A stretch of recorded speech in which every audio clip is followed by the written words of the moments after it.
Je suis heureuse de pouvoir aborder un sujet qui nous concerne tous, la liberté de conscience. Lorsqu'on a évoqué ce sujet pour la première fois, un mot, que dis-je, une idée nous est soudainement venue à l'esprit. Celle de Marianne, symbole de valeur universelle, celle qui crie liberté, personnification de notre patrie, si belle, si riche. Mais aujourd'hui en France, une jeune fille pleure. Elle est peut-être blonde, brune ou rousse. Elle est peut-être blanche, noire ou métissée. Elle a peut-être une religion, ou peut-être est-elle athée. Peut-être est-elle de nationalité française, peut-être étrangère. Peu importe au final, elle pleure, car on lui a pris sa liberté de conscience, de s'exprimer.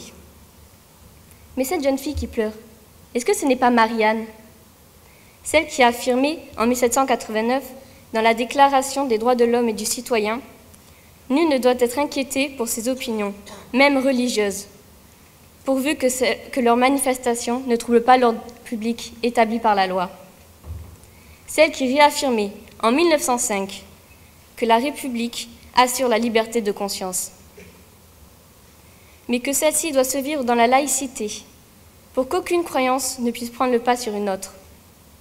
On peut ainsi croire, changer de croyance ou ne pas croire. Les choix sont et doivent être libres.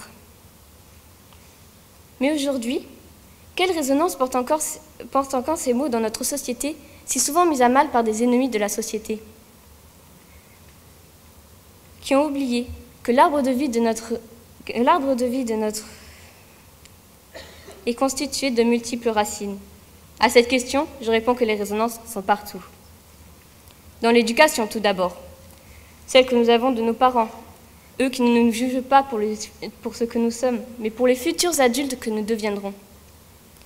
Puis, celle que nous recevons à l'école, institution qui nous qui nous apprend à être libres, tout en respectant des règles bien définies. Et enfin, à travers notre citoyenneté, qui nous permet de choisir dans quel pays nous souhaitons vivre et quel avenir nous souhaitons pour nos futurs enfants. Car même si nous sommes jeunes, nous prenons bien conscience qu'en cette année 2017, notre société fait face à des épreuves inédites. Je suis ici pour parler au nom de cette jeunesse de France, afin de vous partager ma tristesse, ma peine, mais aussi ma colère. Liberté, égalité, fraternité, est-ce réellement respecté?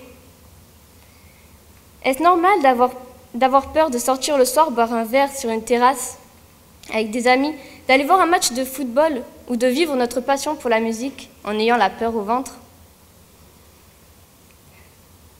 Notre liberté de conscience, des barbares ont tenté de la briser. Laissez-moi simplement vous parler de ce garçon, manipulé pendant un moment de faiblesse.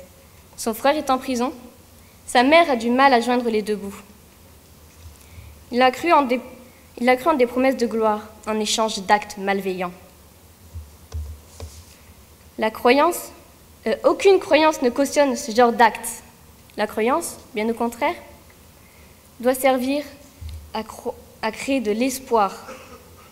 Le débat sur la liberté de conscience résonne aujourd'hui dans nos esprits et renvoie clairement à notre aptitude à vivre ensemble, à notre capacité à nous réunir sur l'essentiel. Mais nous, enfants de France, nous avons vu notre pays souffrir avec dignité, et même si personne ne peut retourner en arrière, tout le monde peut aller de l'avant. Il faut se dire que la laïcité est partout. Elle ne se négocie pas et est ancrée dans nos mœurs pour permettre à chacun de penser et de croire librement.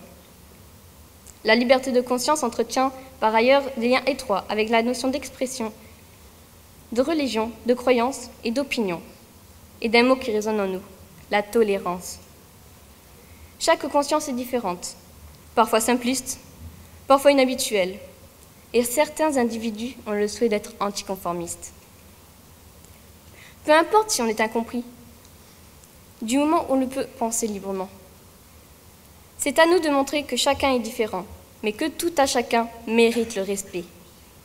Vous, moi, nous sommes tous constitués de la même façon. Nous sommes tous des êtres vivants, à la recherche du bonheur. Alors oui, on n'a pas toujours les mêmes croyances.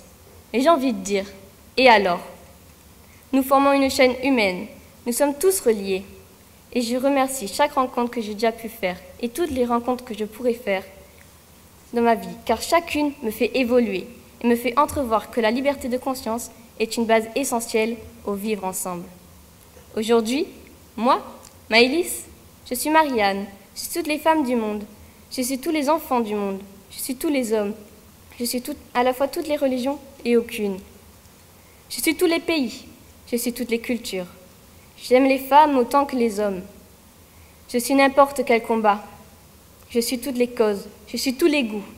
Je suis toutes les couleurs et toutes les nuances. Je suis toutes les pensées. Je suis France, je suis monde. Je suis liberté de conscience et liberté d'exister.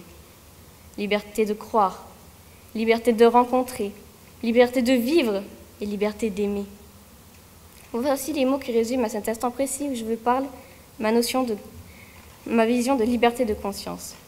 Je voudrais finir sur une citation de Pierre Rabhi, qui affirmait en 2008, dans son manifeste de la Terre et l'humanisme, « La conscience est probablement ce lieu intime où chaque être humain peut en toute liberté prendre la mesure de sa responsabilité à l'égard de la vie. » J'espère que ces mots résonneront en vous remerciant pour votre attention.